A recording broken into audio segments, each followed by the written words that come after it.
ரூ. 150 சம்பாதிச்சா ரூ. 200க்கு பிரச்சனை. 1 கோடி வந்தா 2 கோடிக்கு பிரச்சனை. தனுஷ்.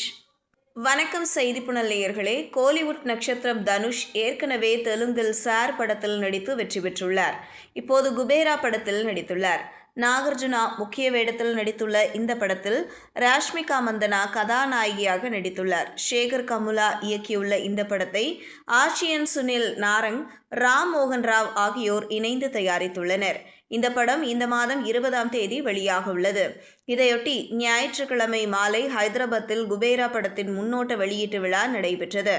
இந்த விழாவில் தனுஷ் பேசுகையில் தனது தந்தையை நினைவு கூர்ந்தார். குபேரா முன்னோட்ட வெளியீட்டு விழாவில் தனது சாதனைகளை பற்றிய காணொளிகளை கண்டு தனது தந்தையை நினைத்து நிகழ்ச்சியடைந்தார். அவர் பேசுகையில், இந்த காணொளியில் நான் நிறைய சாதித்ததாக கூறுகிறார்கள். ஆனால் என் தந்தை சாதித்ததோடு ஒப்பிடும்போது இது ஒன்றுமே இல்லை. அவர் ஒரு சிறிய கிராமத்தில் இருந்து வந்தவர். விவசாயியாக வாழ்க்கையை தொடங்கினார். இன்று இந்த நிலையை அடைந்துள்ளார். நான் இன்று இங்கே இருக்கிறேன் என்றால் அதற்கு அவர்தான் காரணம். இந்த காணொளியை பார்க்கும்போது என் அப்பா தான் நினைவுக்கு வருகிறார். எனவே முதலில் அவருக்கு நன்றி சொல்லிக் கொள்கிறேன் என தனுஷ் கூறினார்.